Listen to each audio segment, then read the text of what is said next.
No matter what your goal is, you will suffer to achieve it. So pick a goal that's big enough it's worth suffering for. I'm Alex Hormozi. I've been in business 14 years, and just a few months ago, I broke the world record for the fastest selling nonfiction book in history and generated over $105 million in book sales within 72 hours. And I've distilled everything I've learned from that experience and a decade of building businesses into only lessons that truly matter for achieving big ass goals. Starting with number one, poor people suffer. Rich people suffer. Single people suffer. Married people suffer. Entrepreneurs suffer. Employees suffer. Suffering is a fixed cost of life. So pick a life, pick a goal worth suffering for.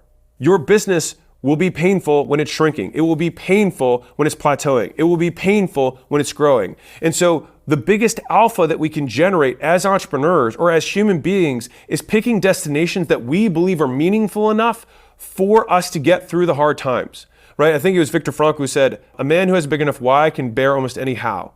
Right? And so the idea is that the how we know it's fixed, it will suck. It will suck. And the flavor of sucking will change. Sometimes it will manifest as uncertainty.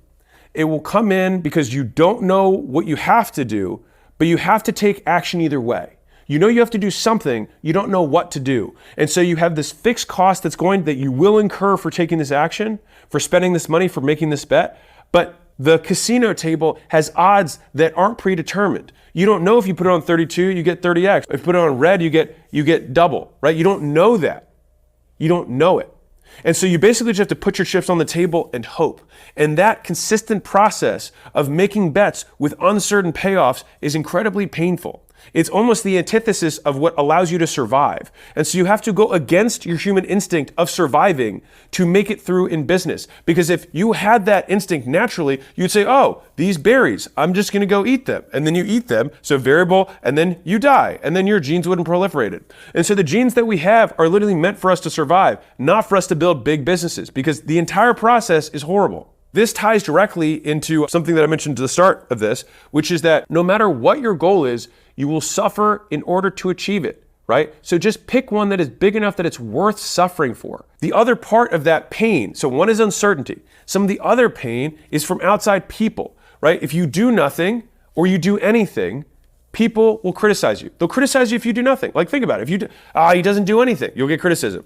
If you do anything, they're like, oh, he's doing it. Look how stupid it is. People will criticize you. So the idea is do things that it is worth being criticized for you. And to me, pursuing goals, my own goals, is worth being criticized for. Like if you believe that you want to make this difference, make this change, help people out in some specific way. I think Alex Becker said this and I just love this. He's like, you have to embrace the cringe. Whenever you start at anything, you will suck and you will be embarrassing. You will look back at yourself and you will be embarrassed. Think about how you were as a toddler. Think about how embarrassing you are probably to your parents or were to your parents when you were a child learning how to be a human. It doesn't mean that being human and not living is not worth doing. It just means that you have to go through that phase.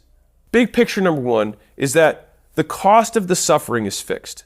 And what's beautiful about that is like, what we're looking for is arbitrage in the difference between our suffering and what we get for it. But the beauty is our suffering is relatively fixed. Life is hard. But what we get for our lives is what we get to pick. And I think that's pretty cool. Like we get to pick how big we want our goals to be. And so this fixed cost, like let's say someone says to you, whatever your life savings is, whatever the amount is, your life savings is a lot of money to you. It's your life savings.